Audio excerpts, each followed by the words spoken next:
Mardi, les 193 États membres des Nations Unies se sont réunis pour la traditionnelle ouverture du débat général.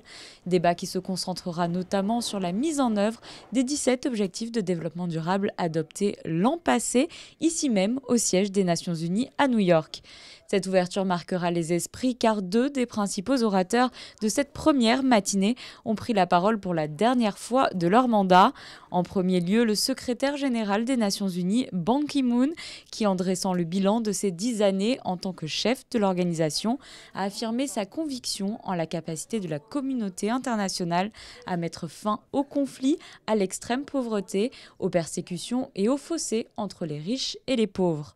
Nous élaborons actuellement un ensemble de mesures d'assistance pour les personnes les plus directement touchées et redoublons d'efforts pour établir de solides systèmes d'approvisionnement en eau, d'assainissement et de santé qui sont la meilleure défense à long terme contre les maladies.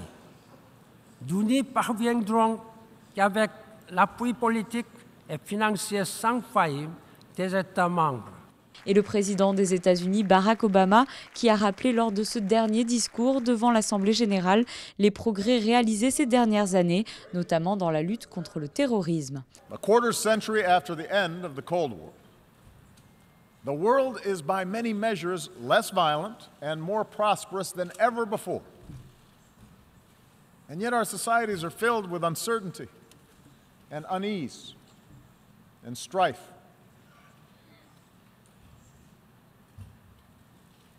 Despite enormous progress, as people lose trust in institutions, governing becomes more difficult, and tensions between nations become more quick to surface.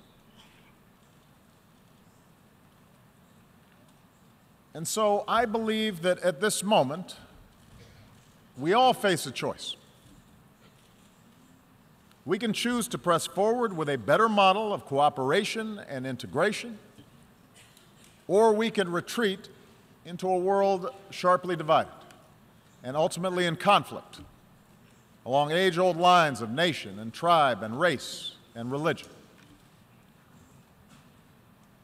I want to suggest to you today that we must go forward and not backward.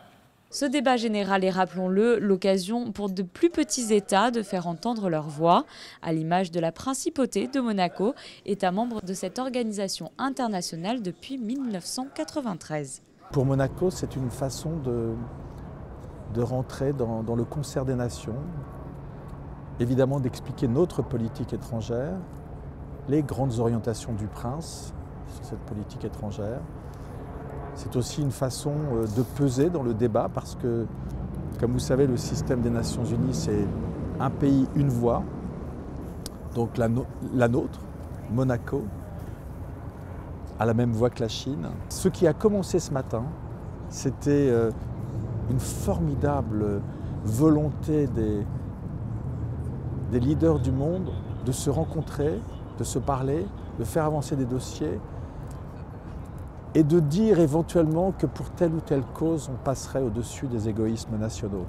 Dans le cadre de ce débat général, de nombreuses rencontres bilatérales sont organisées afin de permettre aux différents chefs d'État ou de gouvernement de s'entretenir avec leurs homologues. La diplomatie multilatérale, c'est aussi beaucoup de temps passé dans les relations humaines. Ce n'est pas seulement des résolutions, des débats, c'est aussi des rencontres, c'est aussi une façon de se parler, une façon de partager, une façon de se connaître. C'est la raison pour laquelle nous avons une mission importante ici, avec un ambassadeur en la personne d'Isabelle Picot, qui toute l'année travaille sur les grands dossiers multilatéraux. Donc la diplomatie multilatérale, c'est cette rencontre des gens, des hommes, des femmes et des hommes. Et voilà.